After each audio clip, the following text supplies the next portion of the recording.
श्रीदेवीच्या मृत्यूबाबत मोठी अपडेट. मुंबई. दिवंगत अभिनेत्री श्रीदेवी बॉलिवूडमधील अष्टपैलू कलाकारांपैकी एक होती. 2018 मध्ये वयाच्या 54व्या वर्षी श्रीदेवीचा गूढ मृत्यू झाला. त्यांच्या मृत्यूबाबत वादग्रस्त दावे करण्यात आले. दावे करणाऱ्यांमध्ये दीप्ती आर पिन्नीतीचा समावेश आहे. श्रीदेवीच्या मृत्यूबाबत खळबळजनक दावा करणाऱ्या दीप्ती आर पिन्नीतीवर आणि तिच्या वकिलाविरुद्ध सीबीआयने आरोपपत्र दाखल केलं आहे.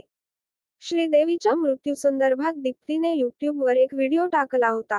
त्यामध्ये तिने अनेक खळबळजनक दावे केले होते.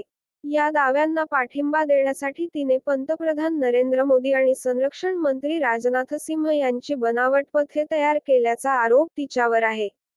सीबीआयच्या अधिकाऱ्यांनी रविवारी याबाबत माहिती दिली. मुंबईतील वकील चांदनी शाह यांनी तक्रार दाखल केल्यानंतर गेल्या वर्षी सीबीआयने भुवनेश्वर स्थित दीप्ती आणि तिचे वकील भरत कामत यांच्याविरुद्ध गुन्हा दाखल केला होता. हे प्रकरण पीएमओने सीबीआयकडे पाठवलं होतं. श्रीदेवी यांच्या मृत्यूबाबत पिन्नीतीने एका मुलाखतीत दोन्ही सरकारांमधील कव्हरअपसह या प्रकरणाच्या तपासावर आधारित खळबळजनक दावे केले होते.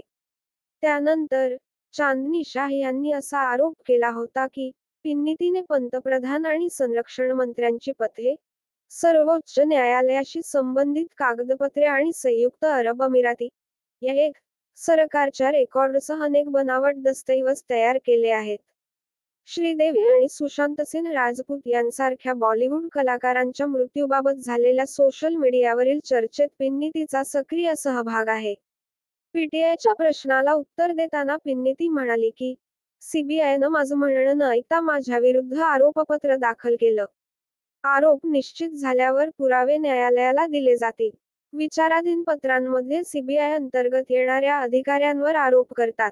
त्यामुळे पुरावे गोळा करण्याची जबाबदारी याच एजन्सीवर सोपवणे हा हितसंबंधांचा संघर्ष आहे. गेल्या वर्षी पिन्नीती सीबीआयने 2 डिसेंबर